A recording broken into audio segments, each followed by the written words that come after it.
Assalamu alaikum everyone and welcome to Mindful Heaven Psychological Organization। मेरा नाम सदफ ज़हूर है। मैं एक क्लिनिकल साइकोलॉजिस्ट हूँ और माइंडफुल हेवन साइकोलॉजिकल ऑर्गेनाइजेशन में मैं क्लिनिकल डिपार्टमेंट की हेड हूँ। आप सबको इस ऑनलाइन कोर्स में वेलकम है। हमारा ये जो कोर्स है it's about counselling, no about counselling and skills to become a effective counsellor. ये एक मंथ का कोर्स है। हर इस फ्राइडे और सैटरडे हर की क्लासेस हुआ करेंगी। 1 घंटे की क्लास होगी और 8 to 9 o'clock तक हुआ करेगी। ठीक है, आप सब ने एक्टिव रहना है, ध्यान से चीज़ों को अंडरस्टैंड करना है। एंड पे आपको डिस्कशन के 5 to 10 मिनट्स दिए जाएंगे जिसमें आप अपनी क्यूरीज जो भी हैं वो आप पूछ सकते हैं। ठीक है, तो अब हम इसको जो है वो स्टार्ट करते हैं। जैसे कि टाइटल आपको पता चल गया है कि हमारा टाइटल है काउंसलिंग। हमने काउंसलिंग के बारे में जानना है कि काउंसलिंग है क्या, क्योंकि जब हमें एक चीज़ के बारे में पता होगा तो तभी हम उसको लेके चल सकेंगे प्रैक्टिस में। तो सबसे पहले हम काउंसलिंग के बारे में जानेंगे और फिर कुछ उन स्किल्स के बारे में जानेंगे जो नेसेसरी होते हैं और जिनको फॉलो करके हम एक इफेक्टिव काउंसलर बन सकते हैं।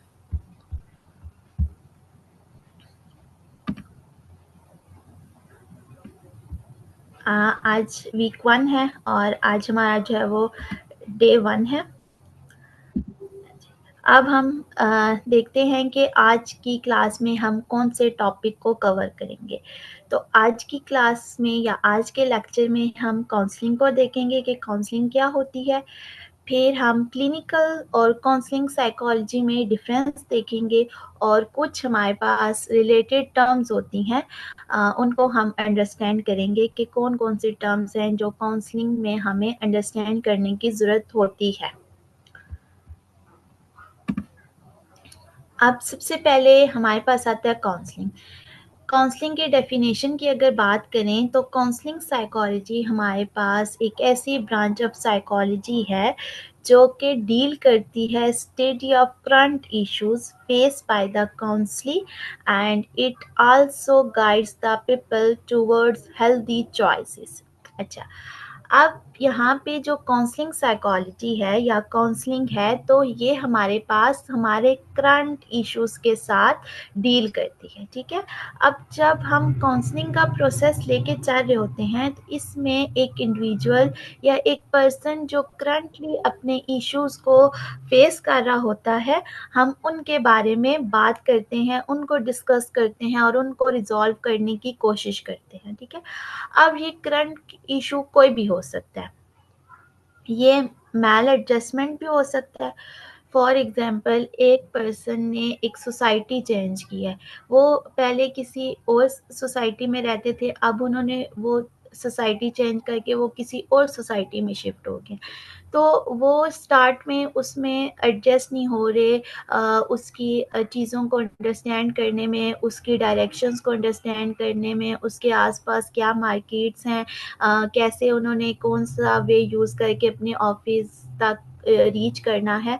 तो ये सारी चीज़ें जब उनको अंडरस्टैंड करने में प्रॉब्लम होती है तो कहीं न कहीं उनको एक काउंसलर की ज़रूरत पड़ती है कि काउंसलर उनको बाकायदा हेल्प करता है एक प्रोसेस के थ्रू कि वो अपनी जब न्यू प्लेस, न्यू सोसाइटी में एडजस्ट कर सकें। ठीक है, फिर इसमें हमारे पास जब काफ़ी सारे स्टूडेंट्स जब अपनी स्कूल को चेंज करते हैं। ठीक है, एक तो हमारे माइंड में होता है कि हमने प्राइमरी के बाद स्कूल चेंज करना है, हमने मैट्रिक के बाद स्कूल चेंज करना है, फिर हमारा कॉलेज के बाद आगे यूनिवर्सिटी चेंज होगी। ठीक है, लेकिन कुछ स्टूडेंट्स के साथ एक ऐसा होता है कि किसी भी रीज़न की वजह से उन्हें बीच में जो है वो स्कूल चेंज करना पड़ता है। फॉर एग्जांपल किसी ने 7th के बाद अपना स्कूल जो है वो उसको चेंज करना पड़ा है, सेकेंडरी स्कूल चेंज करना पड़ा है।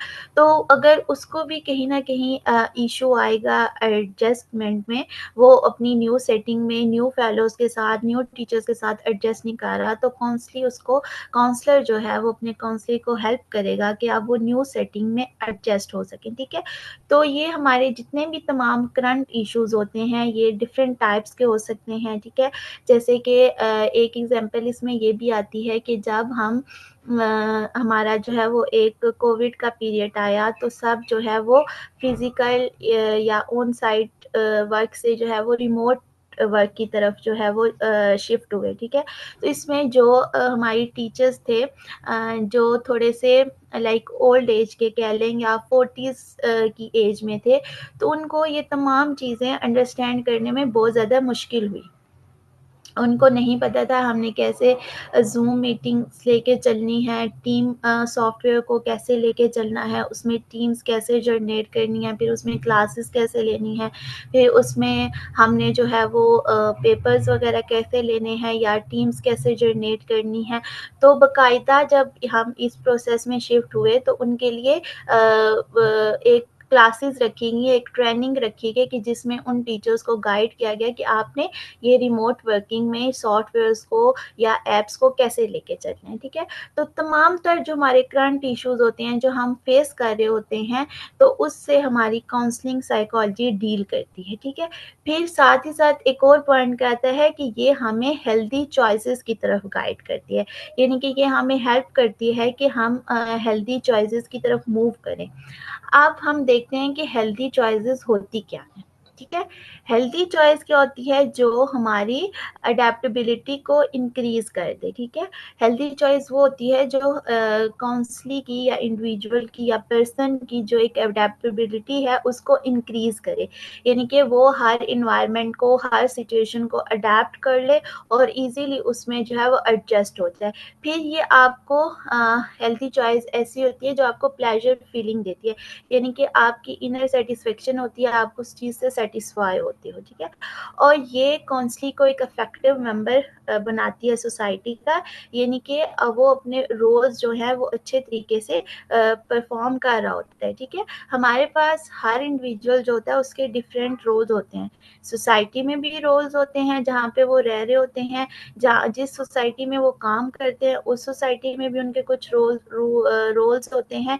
और अगर वो कोई और अगर स्टूडेंट भी है साथ में तो उनके स्टूडेंट की जो एक प्लेस होती है, जो एनवायरनमेंट होती है उसमें उनके कुछ रोल्स होते हैं। तो अगर हम प्रॉपर तरीके से काउंसलिंग लेते हैं तो वो काउंसलिंग हमें हेल्प करती है कि हम हेल्थी चॉइसेस को अडैप्ट करें और फिर अपने जो रोल्स हैं उनको अच्छे तरीके से परफ़ॉर्म करें, ठीक है? हम अपने घर में भी अच्छे तरीके से अपनी पर्सनल लाइफ़ को भी लेके जा रहे हैं, उससे रिलेटेड जो रोल्स हैं वो भी परफ़ॉर्म कर रहे हैं, जो हमारी ऑक्यूपेशनल लाइफ़ से रिलेटेड रोल्स हैं वो भी परफ़ॉर्म कर रहे हैं, जो सोसाइटल जो सोशल लाइफ से रिलेटेड रोल्स हैं, तो वो भी हम अच्छे तरीके से परफ़ॉर्म कर रहे हैं, ठीक है? तो काउंसलिंग हमें जो है वो हेल्दी चॉइसेस की तरफ लीड करती है और हेल्दी चॉइसेस हमें एक इफ़ेक्टिव मेंबर बना देती हैं, हमें प्लेज़र फीलिंग्स देती हैं और हमारी एडैप्टेबिलिटी को, हमारी एडजस्टमेंट को इंक्रीज़ कर देती हैं, ठीक है?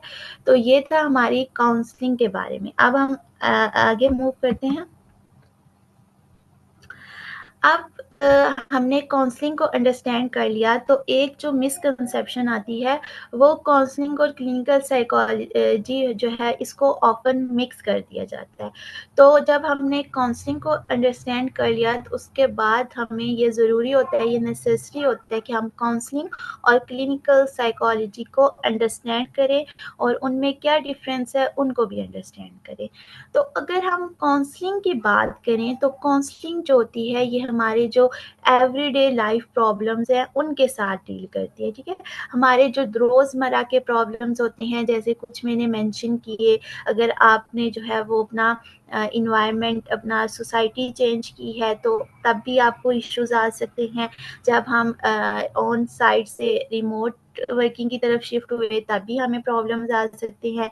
अगर एक बच्चा है वो अब उनकी फैमिली शिफ्ट हो गया है तो वो अपने पुराने फ्रेंड्स को मिस करेगा, उसका न्यू एरिया में दिल नहीं लगेगा, या न्यू स्कूल अगर वो शिफ्ट किया है तो न्यू स्कूल में नहीं लगेगा। तो ये तमाम जो है ना ये हमारे डेली लाइफ प्रॉब्लम्स होते हैं, तो काउंसलिंग इन तमाम प्रॉब्लम्स के साथ जो है डील करती है, ठीक है? फिर अगर आप यूनिवर्सिटी में गए हो यूनिवर्सिटी की लाइफ जो है वो हमारी कॉलेज लाइफ से काफ़ी डिफरेंट होती है। तो अगर वहाँ पे कुछ मसले मसाइल इंडिविजुअल्स को आ रहे हैं तो काउंसलिंग उन तमाम तर इश्यूज से भी डील करती है। फिर एक जो बहुत बड़ा मैंने देखा है कि जब हम मैट्रिक कर लेते हैं, जब हम फर्स्ट ईयर कॉलेज में जाते हैं, तो मैट्रिक तक की पढ़ाई में और आगे जो हमारी कॉलेज की पढ़ाई स्टार्ट होती है उसमें बहुत ज़्यादा डिफरेंस होता है, ठीक है। तो उस इन्वायरमेंट में भी एडजस्ट करने में फिर ज़्यादा आपको टास्क मिल जाते हैं, आपका जो काम का बर्डन है वो इंक्रीज हो जाता है। फिर बहुत सारे लोगों पे प्रेशर होता है मेडिकल का कि हमने प्री मेडिकल लेके चलना है। फिर प्री मेडिकल के थोड़े से और जो हैं वो टफ टास्क होते हैं। फिर साथ ही कुछ बच्चे जो हैं वो अकेडमीज ले लेते हैं, फिर उनको अपना कॉलेज और एकेडमी मैनेज करने में, उसके दोनों के कंटेंट को मैनेज करने में काफ़ी प्रॉब्लम्स आते हैं। तो इस तरह के तमाम तरह के जो हमारे routine related, daily life related problems हैं, काउंसलिंग उनसे डील करती है। अगर हम क्लिनिकल साइकोलॉजी की बात करें तो क्लिनिकल साइकोलॉजी हमारी हर तरह की प्रॉब्लम, हमारी जो ए टू जी प्रॉब्लम्स हैं, जो अगर कोई बर्थ से लेके चल रही हैं, अनकॉन्शियस है, चाइल्डहुड इश्यूज हैं, हमारी कोई हमारे साथ जो है वो मिसहैप हुआ है और वो तब तो हमारे अनकॉन्शियस में चला गया, लेकिन बाद में जब हमने दोबारा उस चीज़ को इनकाउंटर किया वो हमारे कॉन्शियस माइंड में आ गया और हमें डिस्टर्ब कर रहा है। अगर चाइल्डहुड अब्यूज़ है और वो लेटर लाइफ में आपको डिस्टर्ब कर रहा है, या आपके कोई भी आपने लव्ड वन को लॉस कर दिया है और वो आपने आप ग्रिफ के पीरियड से नहीं निकले, वो एक्सीड कर गया है 6 मंथ से, अब आप पोस्ट ट्रॉमेटिक की तरफ जा रहे हो, या आपको किसी भी किस्म की डिप्रेशन, एंजाइटी, तो तमाम तरह जो हमारे हर किस्म का प्रॉब्लम है वो काउंसलिंग साइकोलॉजी जो है वो क्लिनिकल साइकोलॉजी जो है वो उनसे डील करती है। फिर अगर हम आगे ड्यूरेशन की बात करें तो जो काउंसलिंग साइकोलॉजी होती है ये ब्रीफ पीरियड ऑफ टाइम के लिए होती है, ठीक है। लेकिन जो क्लिनिकल साइकोलॉजी होती है ये बहुत ज़्यादा एक्सटेंडेड पीरियड ऑफ टाइम के लिए होती है, ये लॉन्ग टर्म के लिए होती है, ठीक है। काउंसलिंग में भी हम जो है वो टेक्निक्स अप्लाई करती हैं, लेकिन वो ब्रीफ टेक्निक्स होती हैं, ईजी टेक्निक्स होती हैं, ठीक है, और वो उनमें कम टाइम लगता है। लेकिन जो क्लिनिकल साइकोलॉजी है उसमें हमारी जो थेरेपीज़ होती हैं वो काफ़ी लॉन्ग होती हैं, टेक्निक्स जो होती हैं वो काफ़ी मेजर होती हैं, तो इसलिए ये हमारे पास फिर क्लिनिकल साइकोलॉजी जो है वो बहुत ज़्यादा टाइम के लिए होती है। फिर हमारे पास जो अगर हम काउंसलिंग साइकोलॉजी की बात करें तो काउंसलिंग साइकोलॉजी जो है वो हमारी प्रेजेंट ओरिएंटेड है, ठीक है। मतलब कि ये जो हम डेली लाइफ के इश्यूज हैं उनसे डील करती है, जो हम डेली लाइफ इश्यूज फेस कर रहे होते हैं ये उनसे डील करती है, ठीक है। ये इसलिए हम इसको कहते हैं कि ये प्रेजेंट ओरिएंटेड है, यानी कि जो करंटली हम प्रॉब्लम्स इश्यूज फेस कर रहे हैं हम हमारी काउंसलिंग साइकोलॉजी उनसे डील करेगी। लेकिन क्लिनिकल साइकोलॉजी जो होती है ये पास्ट ओरिएंटेड होती है, कि हमारे तमाम तरह के जो इश्यूज हैं जो हमारे पास्ट लाइफ में भी हो जाते हैं, उन तमाम से जो है वो हमारी क्लिनिकल साइकोलॉजी डील करती है। अब जो हमारे पास काउंसलिंग साइकोलॉजी होती है इसमें जो क्लाइंट और थेरेपिस्ट के दरमियान रिलेशनशिप होता है, या काउंसलर या काउंसली के दरमियान रिलेशनशिप होता है, वो शैलो रिलेशनशिप होता है। शैलो रिलेशनशिप हम इसको क्यों कहते हैं, क्योंकि जब एक काउंसलर के पास एक काउंसली अपनी प्रॉब्लम के साथ प्रेजेंट करता है तो हम उससे, फॉर एग्जांपल एक हमारे पास जो काउंसली है वो एडजस्टमेंट के इश्यूज से आया है, ठीक है। तो हम उससे पूछेंगे कि आप जो है वो कितने मतलब आपने कितने वीक हो गए, आपने इस प्लेस से दूसरी प्लेस शिफ्ट किया है और आपको किस तरह का इश्यू आ रहा है, क्या आपको लाइक उसकी जो रास्ते हैं वो अंडरस्टैंड करने में मसला हो रहा है, या आपको जो पिछले रिलेशनशिप से आपके वो नेबर्स अच्छे थे या आपके ज़्यादा फ्रेंड्स उधर थे तो अब आप उनसे दूर हो गए हो तो वो मसला आ रहा है, ठीक है। तो इतनी सी हम बात करेंगे, बस इतनी सी हम थोड़ी सी हिस्ट्री लेंगे और कुछ टेक्निक्स अप्लाई करके उनके उस इश्यू को रिज़ॉल्व कर लेंगे, ठीक है? इसमें हम ये नहीं पूछेंगे कि आपका जो है वो चाइल्डहुड है वो कैसा गुज़रा, फिर आपका अडल्टहुड कैसा गुज़रा या आपकी टीनेज कैसे गुज़री, हम ये चीज़ें इसमें काउंसलिंग साइकोलॉजी में नहीं पूछेंगे, ठीक है? इसलिए हम इसको शैलो रिलेशनशिप कहते हैं। लेकिन जब क्लिनिकल साइकोलॉजी की हम बात करें तो क्लिनिकल साइकोलॉजी में जो एक थेरेपिस्ट और एक हमारे पास जो क्लाइंट हैं उनके दरमियान जो रिलेशनशिप होता है वो डीप रिलेशनशिप होता है, ठीक है? यानी कि डीप हम क्यों कह रहे हैं, क्योंकि जब क्लिनिकल साइकोलॉजी में हम एक साइकोथेरेपी को लेके चल रहे होते हैं तो उसमें हम ए टू जी क्वेश्चन करते हैं, ठीक है? आपका चाइल्डहुड कैसा था, बल्कि हम यहाँ पे उनके जो बर्थ होती है वहाँ से स्टार्ट करते हैं कि आपकी बर्थ जो है वो ठीक हुई थी, आपको बर्थ के टाइम तो कोई इश्यू नहीं था, कि कुछ लोगों को ऐसा होता है कि बर्थ के टाइम कोई इन्फेक्शन हो गया या उनको इतना ज़्यादा बुखार या फिट्स की हिस्ट्री हो जाती है, ठीक है?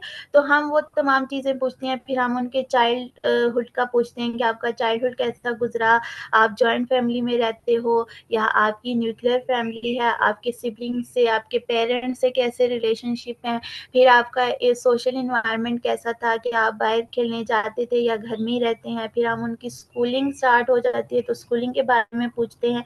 यानी कि हम तमाम उनकी बर्थ से लेकर जब तक कि वहाँ तक जब वो हमारे पास है वहाँ की जितनी ज़िंदगी होती है हम तमाम हिस्ट्री पूछते हैं, इसलिए हम इसको डीप रिलेशनशिप कहते हैं। और जो हमारे पास क्लिनिकल साइकोलॉजी में रिलेशनशिप होता है उसको हम पेड फ्रेंडशिप भी कहते हैं, ठीक है? यानी कि जो थेरेपिस्ट और क्लाइंट होता है उनके दरमियान फ्रेंडशिप होती है, ठीक है? एक ट्रस्ट डेवलप हो चुका होता है, एक फ्रेंडशिप का रिलेशनशिप होता है। फ्रेंडशिप का रिलेशन हम इसलिए कह रहे हैं क्योंकि जब ट्रस्ट डेवलप हो जाता है तो क्लाइंट जो होता है वो अपने थेरेपिस्ट से हर बात शेयर करता है जो मे बी उसने अपने घर में भी ना शेयर की हो, ठीक है? तो इसको हम फिर फ्रेंडशिप रिलेशन भी कहते हैं, लेकिन पेड कहते हैं क्योंकि जो क्लाइंट है वो पे कर रहा है, ठीक है? और हम इसको फ्रेंडशिप विद लिमिटेशंस भी कहते हैं क्योंकि एक लिमिटेशन होती है, एक हद तक आपकी फ्रेंडशिप होती है, आप क्लिनिक तक उसको जो है वो महदूद रखते हो। जब आपका 45 मिनट का सेशन होता है उसमें आप जो है वो सारी डिस्कशन करते हो, फिर आउटसाइड द क्लिनिक या जो सेशन के टाइम के बाद आप कोई टेक्स्ट नहीं कर सकते, इंडिपेंडेंट नहीं हो डिपेंडेंट नहीं हो सकते अपने थेरेपिस्ट पे, तो इसलिए हम इसको फ्रेंडशिप विद लिमिटेशन कहते हैं या डीप रिलेशनशिप या पेड फ्रेंडशिप कहते हैं। फिर हमारे पास अगर हम इनका थोड़ा-सा जो है वो एक ओवरव्यू देखें, समराइज़ेशन देखें, दोनों का काउंसलिंग और क्लिनिकल साइकोलॉजी या क्लिनिकल साइकोलॉजी में हम साइकोथेरेपी की भी टर्म यूज़ कर सकते हैं। उनमें हम डिफरेंस देखें तो सबसे पहले हमारी नेचर आ जाती है। तो नेचर जो क्लिनिकल और काउंसलिंग साइकोलॉजी की दोनों की सिस्टमैटिक होती है, ठीक है? हम सिस्टमैटिक दोनों को क्यों कह रहे हैं? क्योंकि हम दोनों का जो प्रोसेस होता है वो एक सिस्टमैटिकली लेके चलते हैं, सिस्टमैटिकली हम जो है वो टेक्निक्स को अप्लाई कर रहे होते हैं, ठीक है? फिर अगर हम नेक्स्ट ड्यूरेशन की बात करें तो जो काउंसलिंग साइकोलॉजी होती है वो शॉर्ट टर्म के लिए होती है, ठीक है? क्योंकि वो ब्रीफ उसका पीरियड होता है, जब हमारा वो स्पेसिफिक इशू रिजॉल्व हो गया तो हम जो है वो उसको टर्मिनेट कर देते हैं, हमारे सेशंस जो हैं वो ख़त्म हो जाते हैं। लेकिन क्लिनिकल साइकोलॉजी जो होता है या साइकोथेरेपी का जो एक प्रोसेस होता है वो लॉन्ग पीरियड ऑफ टाइम के लिए, एक एक्सटेंडेड पीरियड ऑफ टाइम के लिए होता है क्योंकि उसमें हमने हर चीज़ के बारे में पूछना है, हर एक एस्पेक्ट को टच करना है, हमने फिर ट्रिगर फाइंड आउट करना है, फिर हमने सॉल्यूशंस जो हैं वो प्रॉब्लम का जो है वो सॉल्यूशन फाइंड आउट करने हैं, ठीक है? फिर पर्सनैलिटी, अगर हम पर्सनैलिटी की बात करें तो जो काउंसलिंग साइकोलॉजी में पर्सनैलिटी होती है वो मिसैजिंग पर्सनैलिटी होती है, ठीक है? मिसैजिंग पर्सनैलिटी का क्या मतलब होता है कि काउंसलिंग के प्रोसेस में एक काउंसलर जो है वो अपनी काउंसलिंग के डोमिनेट ट्रेड्स या जो पॉजिटिव ट्रेड्स होते हैं उनको डोमिनेट कर देता है, ठीक है? वो प्रॉपर एक प्रोसेस के थ्रू जो है वो हेल्प करता है अपने काउंसलिंग की जो वो आइडेंटिफाई करें कि उनमें क्या-क्या पॉजिटिव ट्रेड्स ट्रेड्स हैं और काउंसलर भी उनको हेल्प कर रहा होता है और वो सेशन के दौरान ऑब्जर्व कर रहा होता है कि मेरे काउंसलिंग के अंदर क्या पॉजिटिव ट्रेड्स हैं और वो फिर उनको डोमिनेट कर देता है, उनको उसको काउंसलिंग को आइडेंटिफाई करने में हेल्प आउट करता है। लेकिन जो क्लिनिकल साइकोलॉजी में जो एक पर्सनैलिटी होती है वो चेंजिंग पर्सनैलिटी होती है। चेंजिंग पर्सनैलिटी हम क्यों कहते हैं? क्योंकि एक थेरेपिस्ट अपने क्लाइंट की पर्सनैलिटी को चेंज कर रहा होता है। उसका जो एक पैथोलॉजिकल बिहेवियर जो एक्सेप्टेबल बिहेवियर नहीं होता, अकॉर्डिंग टू सोसाइटी के रूल्स एंड रेगुलेशंस नहीं होता, तो वो उसको चेंज कर रहा होता है, ठीक है? या उसके जो एक ट्रेड होता है, जो अच्छा ट्रेड नहीं होता, वो उसको प्रॉपर एक प्रोसेस के थ्रू चेंज कर रहा होता है, ठीक है?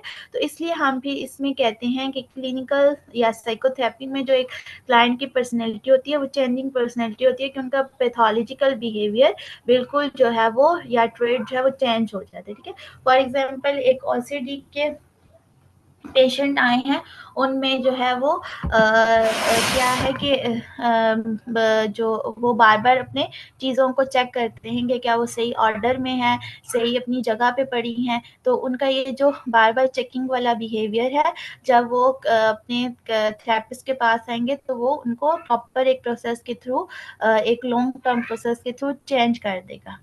फिर अगर हम स्टेट की बात करें तो जो काउंसलिंग होती है इसमें कॉन्शियसनेस होती है, ठीक है? मतलब यहाँ पे जो क्लाइंट होता है उसको उसकी चीज़ें जब कॉन्शियस में होती हैं, वो अपने प्रॉब्लम से जो है वो अवेयर होते हैं। उन्हें पता है मुझे एडजस्टमेंट इशू है, कहाँ पे है, एक ऑक्यूपेशनल सेटिंग में है, स्कूल सेटिंग में है, घर पे जो घर चेंज किया है वहाँ पे सोशल सेटिंग में आ रहा है। तो वो हम उनको जो है वो उनकी सारी चीज़ें पता होती हैं, कॉन्शियस होते हैं, तो हम उनको और हम सिर्फ उनके कॉन्शियस माइंड को ही टच करते हैं। हम ये नहीं कोशिश करते कि हम देखें कि कहीं पे कोई अनकॉन्शियस में तो चीज़ नहीं है, नहीं, बस हमने कॉन्शियस तक रहना है और उनकी उस चीज़ को रिजॉल्व करना है। लेकिन जब अगर हम साइकोथेरेपी या क्लिनिकल साइकोलॉजी की बात करें तो उसमें अनकॉन्शियसनेस होता है। इसमें हम अनकॉन्शियस माइंड को भी टच करते हैं कि कहीं पे कोई ऐसी चीज़ तो नहीं है जो अनकॉन्शियस में कहीं कुछ हुआ हो, चाइल्डहुड में कहीं हुआ हो या कोई ऐसा ट्रॉमा हुआ हो, तो वो अब अनकॉन्शियस में चला गया हो और वो अब किसी एनकाउंटर की वजह से वो अब थोड़ा-थोड़ा कॉन्शियस में आ गया है, तो शायद उसकी वजह से कोई मसला हो। तो हम यहाँ पे फ्रॉड की जो टेक्निक्स हैं फ्री एसोसिएशन वाली, तो वो वाली हम यूज़ करके हम अनकॉन्शियस माइंड तक को भी टच करते हैं। इसमें हम एक केस स्टडी थी कि एक लड़की थी, वो एक कोई पूल वाली जगह थी और वहाँ पे वो जंपिंग करते थे पूल पे। तो वो जब छोटी होती हुई गईं तो वहाँ पे उस पूल पे उनके साथ कोई मिसहैप हुआ, ठीक है? लेकिन वो उस मिसहैप के बाद बेहोश हो गई। जब वो उनको हॉस्पिटल लेके गए सब कुछ, वो जब उनको होश आया तो उनको कोई चीज़ याद नहीं थी। लेकिन जब वो अपने अर्ली एडल्टहुड में आई तो दोबारा उन्होंने उस प्लेस का जो है वो इनकाउंटर किया, उसी वो पूल पे, पूल वाली प्ले वाली साइड पे वो वापस गईं। तो उनके जो अनकॉन्शियस माइंड में वो चीज़ दबी पड़ी रही इतने अरसे तक, वो उस प्लेस को दोबारा इनकाउंटर करने से उनके जो है वो कॉन्शियस माइंड में आ गई और जिसकी वजह से उनको काफ़ी जो है वो एंजाइटी और स्ट्रेस का सामना करना पड़ा, ठीक है? तो बाज़ दफ़ा हमारी चीज़ें जो अनकॉन्शियस में होती हैं वो एक सिचुएशन को या एक आदमी को, एक पर्सन को दोबारा इनकाउंटर करने से वो हमारे कॉन्शियस माइंड में आ जाती हैं। फिर ओरिएंटेशन देखें तो जैसे हमने पहले भी बात की कि काउंसलिंग साइकोलॉजी जो होती है वो प्रेजेंट ओरिएंटेड होती है, वो हियर एंड नाउ की अप्रोच को लेके चलती है। और जो क्लिनिकल साइकोलॉजी होती है वो हमारे पास पास्ट ओरिएंटेड होती है, इनके वो देयर एंड देन की अप्रोच को लेके चलती है। अगर हम फोकस की बात करें तो जो हमारी काउंसलिंग साइकोलॉजी होती है उसका नैरो फोकस होता है, ठीक है? क्योंकि हम करंट इश्यूज पे बात कर रहे हैं और हमने हेल्दी चॉइसेस की तरफ लेके चलना है, करंट चीज़ों को टच करना है, तो इसलिए इसका जो काउंसलिंग साइकोलॉजी का फोकस होता है वो नैरो होता है, ठीक है? और जो हमारे पास क्लिनिकल साइकोलॉजी होती है क्योंकि हम उस पे बर्थ बर्थ हिस्ट्री से लेकर टिल हिस्ट्री ले रहे हैं, सब चीज़ों पे फोकस कर रहे हैं, अनकॉन्शियस चाइल्डहुड सब चीज़ों पे हम फोकस कर रहे हैं, तो इसलिए इसका जो फोकस है वो ब्रॉड होता है। अब क्लाइंट क्या रिपोर्ट करते हैं, जब काउंसलिंग का प्रोसेस चल रहा होता है तो उसमें जो हमारे पास काउंसली होता है वो कंफर्टेबलनेस करता है, ठीक है, वो कंफर्टेबल होता है, उनको कोई पेनफुल फीलिंग जो है वो नहीं आ रही होती, या वो सिर्फ उनके जो है वो डेली लाइफ इश्यूज होते हैं, तो वो उनसे जो है वो कोप अप कर रहे होते हैं, या वो अपनी कोपिंग स्ट्रैटेजी बाज़ दफ़ा कुछ लोगों को नहीं पता चल रही होती कि उनकी कोपिंग स्ट्रैटेजी क्या है, तो काउंसलर उनको उनकी पोटेंशियल, उनकी कोपिंग स्ट्रैटेजी आइडेंटिफ़ाई करने में हेल्प करते हैं। तो वो ये सारी चीज़ें, ये सारे अपने जो इश्यूज़ हैं, करंट इश्यूज़ हैं, उनको कंफर्टेबली रिज़ॉल्व कर रहे होते हैं। लेकिन जो क्लिनिकल साइकोलॉजी या साइकोथेरेपी होती है, उसमें हमारे पास पेनफुल फीलिंग्स को रिपोर्ट करते हैं। पेनफुल फीलिंग्स को क्यों करते हैं, क्योंकि यहाँ पे उनका जो प्रॉब्लम होता है वो स्वेयर होता है, कुछ का जो है वो ऑब्सेशन कंपल्शन से रिलेटेड होता है, कुछ का पोस्ट ट्रॉमेटिक से रिलेटेड होता है, कुछ का जो है वो डिप्रेशन एंजाइटी से रिलेटेड होता है। तो वो इन चीज़ों से जब निकल रहे होते हैं, इन चीज़ों को मैनेज करने की कोशिश कर रहे होते हैं, तो वो इस मैनेजमेंट के प्रोसेस में भी या अपनी हिस्ट्री देते हुए, अपनी चीज़ों को थेरेपिस्ट के सामने डिस्क्लोज़ करते हुए, वो पेनफुल फीलिंग्स का जो है वो सामना कर रहे होते हैं, ठीक है? तो ये समराइज़ेशन टेबल था, जिससे हमें क्लिनिकल और काउंसलिंग साइकोलॉजी को अंडरस्टैंड करने में हेल्प होती है। अब हम अपने अगले और आज के लेक्चर के अगर लास्ट टॉपिक की तरफ मूव करें, तो वो हमारा क्या है, रिलेटेड टर्म्स। कुछ हमारी ऐसी रिलेटेड टर्म्स होती हैं जो हमें काउंसलिंग में अंडरस्टैंड करने की ज़रूरत होती है, वो नेसेसरी होती हैं कि हम उनको भी अंडरस्टैंड करें। तो उसमें सबसे पहले जो हमारे पास टर्म आती है वो काउंसलर की आती है, ठीक है।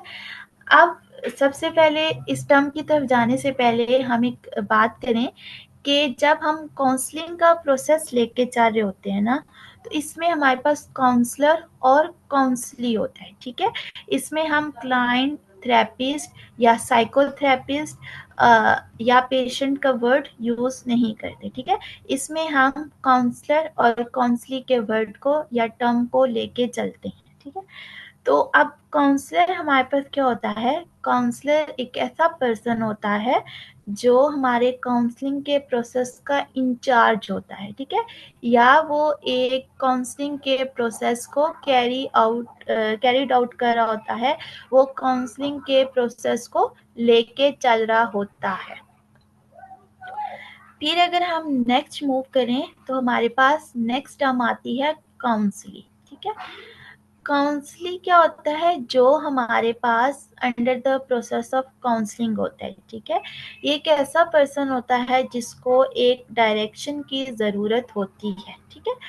अब यहाँ पे क्वेश्चन आता है कि हम काउंसलिंग के प्रोसेस में क्लाइंट या पेशेंट का वर्ड क्यों नहीं यूज़ करते, ठीक है।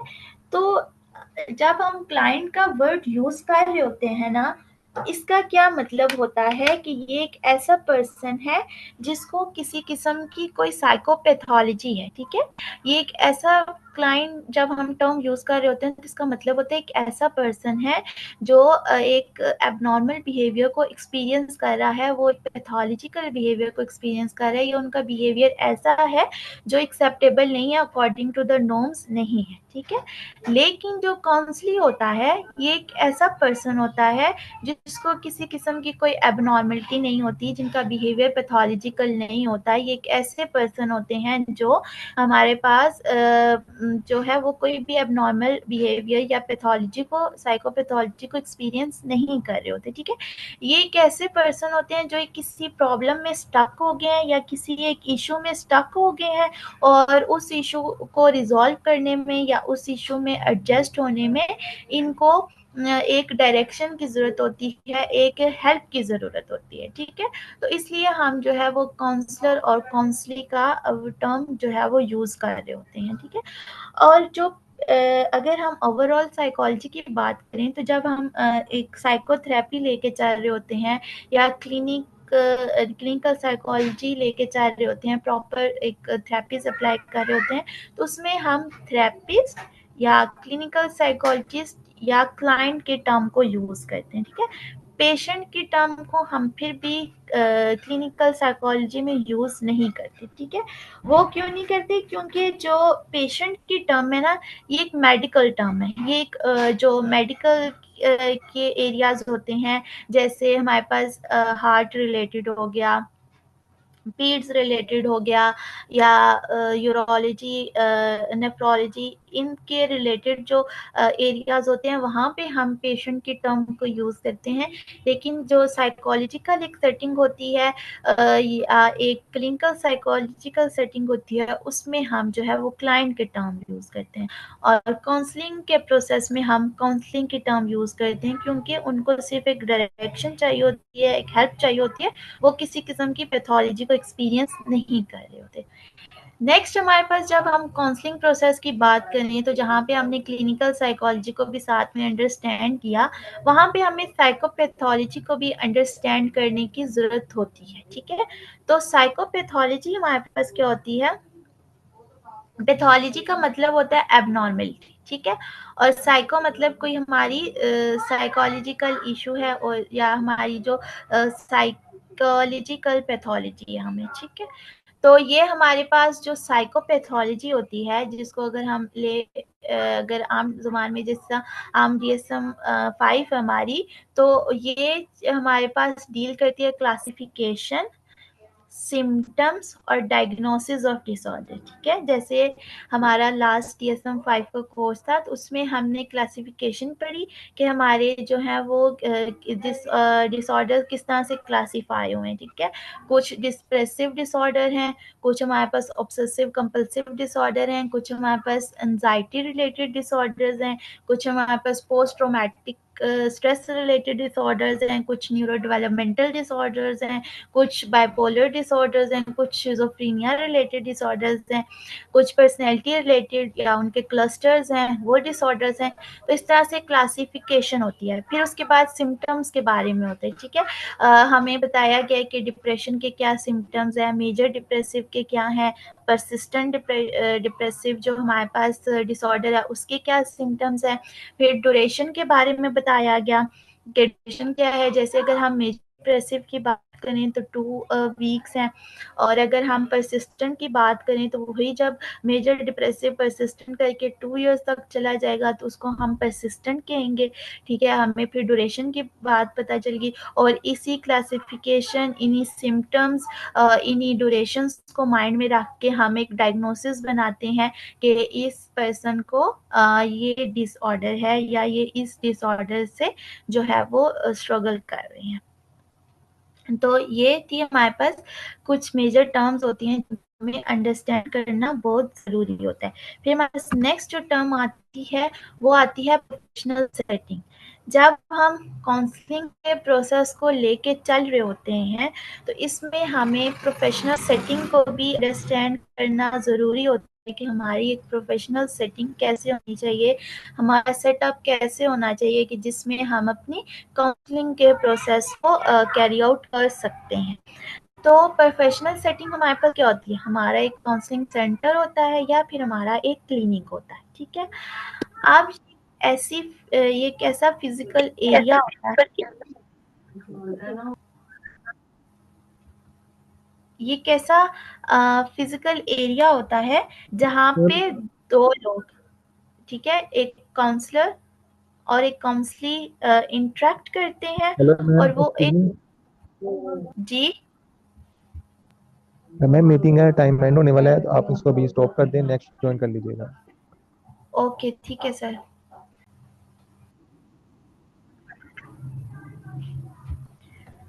हम प्रोफेशनल सेटिंग की बात कर रहे थे, तो हमारे पास प्रोफेशनल सेटिंग जो होती है, ये हमारा एक काउंसलिंग सेंटर या एक क्लिनिक होता है, ठीक है। एक ऐसा फिजिकल एरिया होता है जहाँ पे 2 लोग, एक काउंसलर और एक काउंसली, इंटरेक्ट करते हैं, और वो एक कॉमन गोल को रीच करते हैं। ये हमारे पास प्रोफेशनल सेटिंग जो होती है, ये हमारे पास एक ऐसा इन्वायरमेंट होता है ना जो एक कम्प्लीटली प्रोफेशनल होता है, ठीक है। इसमें जो हम सेटअप लेके चलते हैं वो एक प्रोफेशनल होता है, और इसमें हम जो है वो एक प्रोफेशनल रिलेशनशिप के साथ होते हैं। एक प्रोफेशनल रिलेशनशिप होता है, एक शैलो रिलेशनशिप होता है, और एक ऐसा इन्वायरमेंट होता है जो हमारे पास काउंसलिंग के प्रोसेस को कैरी आउट करने के लिए मैंडेटरी होता है, ठीक है।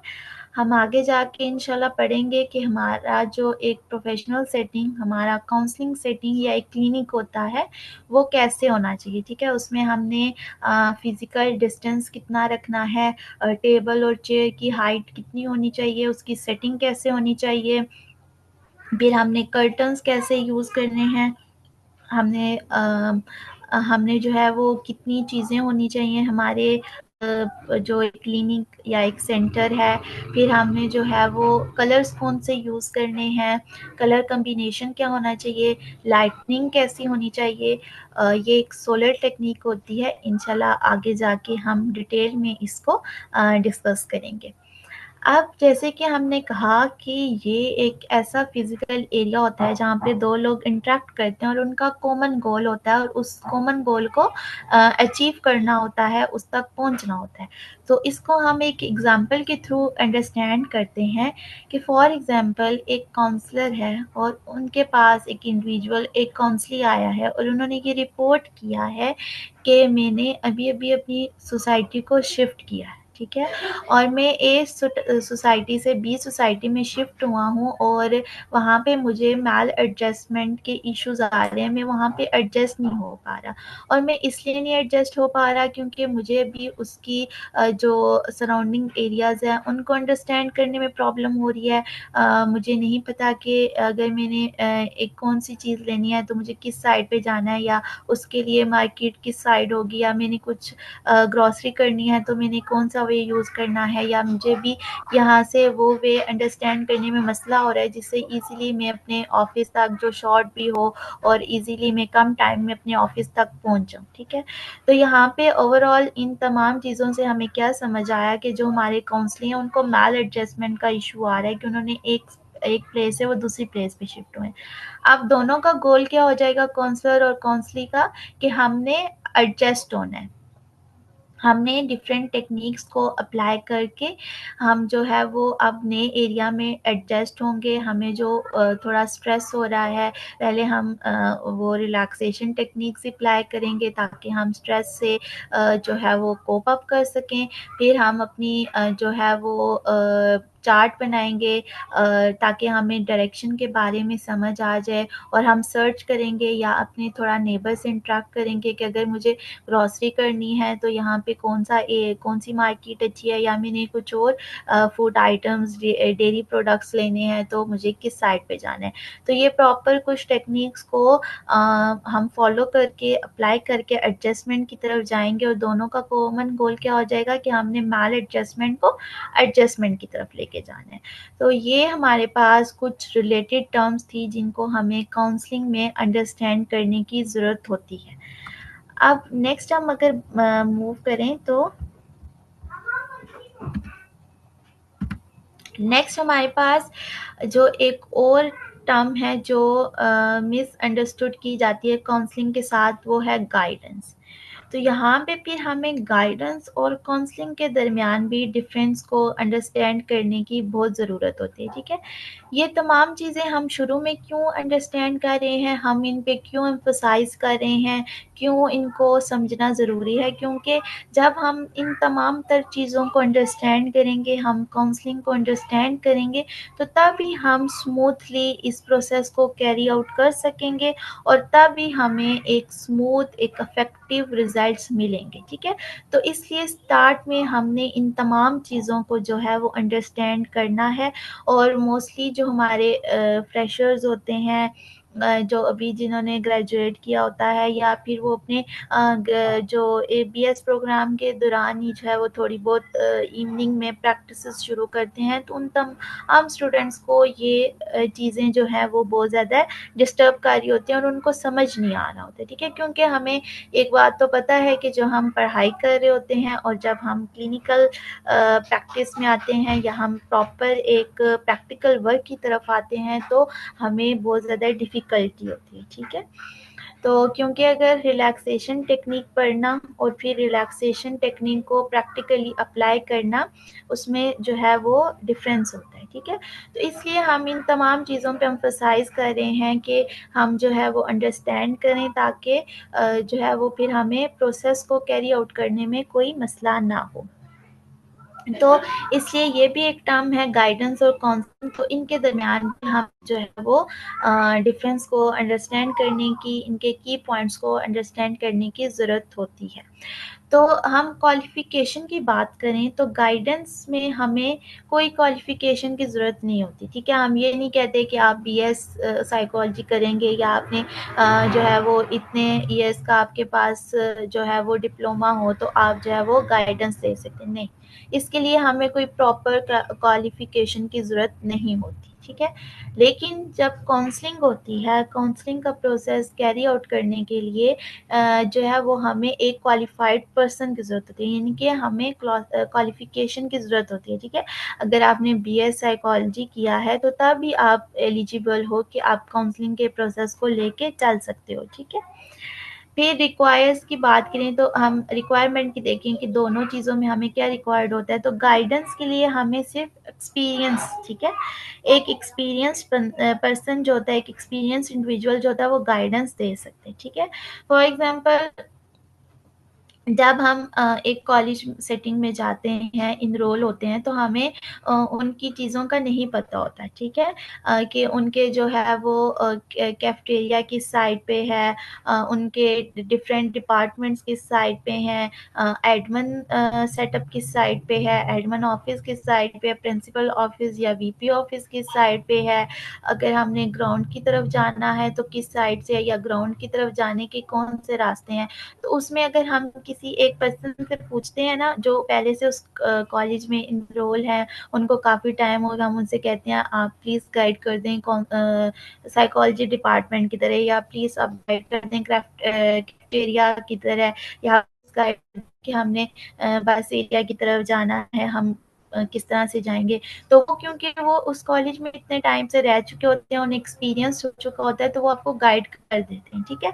तो ये होती है हमारे पास गाइडेंस। या हम न्यू एरिया में शिफ्ट होते हैं, हमें रास्तों का नहीं पता होता मोस्टली, जैसे हमारे पास स्टूडेंट्स आते हैं जो है वो काफ़ी दूर के एरिया से आते हैं, वो यहाँ पे हॉस्टल में शिफ्ट होते हैं, वो फिर अपने यूनिवर्सिटी फेलोज़ जो ऑलरेडी यहाँ पे रह रहे होते हैं उनसे पूछते हैं यार ये एरिया किधर है, ये वाला रेस्टोरेंट किधर है, या आप बताओ अगर मैंने इस तरह की चीज़ें लेनी है तो मैं कौन से मार्केट में जाऊँ, या मैंने इस तरह का फूड लेना है तो मैं कौन से रेस्टोरेंट में जाऊँ। तो वो जो पहले के यहाँ पे लोग रह रहे होते हैं वो उनको गाइड करते हैं कि आप इस तरह से इस रेस्टोरेंट में जाओ, आपको आपकी इस तरह का जो आप फूड चाह रहे हो वो इस तरह के रेस्टोरेंट में अवेलेबल होगा, या इस रेस्टोरेंट का फूड जो है वो अच्छा होगा, या आपने इस तरह की ग्रॉसरी करनी है, इस तरह की कोई चीज़ें लेनी है, शॉपिंग करनी है, तो आप इस एरिया में जाओ, इस मार्केट में आपको अच्छे से रीज़नेबल चीज़ें मिलेंगी, ठीक है। तो ये हमारी तमाम तर चीज़ें गाइडेंस में आ जाती हैं। जो काउंसलिंग होती है उसके लिए हमें एक्सपीरियंस तो रिक्वायर होता ही होता है, ठीक है। लेकिन हमें एजुकेशन भी चाहिए होती है। हमने बीएस साइकोलॉजी किया है, फिर हमारे पास एक्सपीरियंस भी है, हम काफ़ी 6 माह से 7 माह से 8 माह से जो है वो काउंसलिंग के प्रोसेस को, या 1 साल से इस फील्ड में काम कर रहे हैं, तो दोनों चीज़ें जो है वो हमें रिक्वायर होती है, ठीक है। लेकिन क्वालिफ़िकेशन मस्ट है। अगर आपके पास क्वालिफ़िकेशन नहीं है, आप क्वालिफ़ाइड नहीं हो, आपको टेक्निक्स के बारे में, चीज़ों के बारे में नहीं पता, तो आप काउंसलिंग के प्रोसेस को लेके नहीं चल सकते। फिर अगर हम ड्यूरेशन की बात करें तो गाइडेंस जो होती है ये बहुत ज़्यादा ब्रीफ पीरियड के लिए होती है, ठीक है। कुछ आपको जो है वो कुछ 1-15 मिनट लगेंगे, या चलो ज़्यादा से ज़्यादा जिसको बहुत ज़्यादा अंडरस्टैंड करने में मसला आ रहा है, या चीज़ों को समझने में थोड़ा प्रोसेस करने में टाइम लगता है, तो चलो आधा घंटा या घंटा लग गया, ठीक है। तो ये बहुत ज़्यादा कम टाइम के लिए होती है। लेकिन एज़ कम्पेयर टू गाइडेंस जो काउंसलिंग होती है, वो फिर हमारे पास brief long period of time के लिए होती है। यहाँ पे हमने कंफ्यूज नहीं करना, जो गाइडेंस है वो बहुत ज़्यादा ब्रीफ पीरियड ऑफ टाइम के लिए, काउंसलिंग जो है वो एज़ कम्पेयर टू गाइडेंस जो है वो लॉन्ग टर्म के लिए, लेकिन as compare to clinical psychology वो हमारे पास शॉर्ट टर्म के लिए, ठीक है। और फिर क्लिनिकल साइकोलॉजी हमारे पास as compare to counselling extended या very long period of time के लिए, ठीक है। आप अगर हम डायरेक्शन की बात करें तो डायरेक्ट क्या हमें गाइडेंस या काउंसलिंग किस चीज़ की तरफ डायरेक्ट करती है? तो जो गाइडेंस होती है वो हमें डायरेक्ट करती है रिक्वायर्ड डेस्टिनेशन की तरफ, ठीक है। जो हमारी रिक्वायर्ड डेस्टिनेशन होती है उसकी तरफ जो है वो हमें गाइड कर रही होती है, ठीक है। जैसे मैंने आपको कॉलेज की एग्जांपल दी, तो एक स्टूडेंट की रिक्वायर्ड डेस्टिनेशन क्या होगी, कैफेटेरिया, ठीक है। या मैंने आपको हॉस्टल की एग्जांपल दी, तो एक इंडिविजुअल की रिक्वायर्ड डेस्टिनेशन कोई एक रेस्टोरेंट या कोई एक मार्केट होगी, ठीक है। और जो काउंसलिंग है, काउंसलिंग जहाँ पे हमारे पास करंट इश्यूज पे डील कर रही होती है, करंट इश्यूज के साथ जो है वो कोप अप करना हमें सिखा रही होती है, और हमें किस चीज़ की तरफ डायरेक्ट कर रही होती है, हेल्थी चॉइसेस की तरफ, कि हम जो है वो हेल्थी चॉइस को चूज करें, ठीक है। तो ये था हमारे पास डिफरेंस गाइडेंस और काउंसलिंग के दरमियान, जिसको अंडरस्टैंड करना हमारे पास बहुत ज़रूरी था, ठीक है। तो आज का लेक्चर यहाँ पे हमारा जो है वो ख़त्म हो गया है। आज के तीनों टॉपिक्स को हमने कवर कर लिया है। इन तीनों टॉपिक से रिलेटेड आपका कोई भी क्वेश्चन है तो आप पूछ सकते हैं। आई होप आपको ये चीज़ें अंडरस्टैंड करने में जो है वो हेल्प हुई होगी, और आपने इजीली इनको अंडरस्टैंड कर लिया होगा।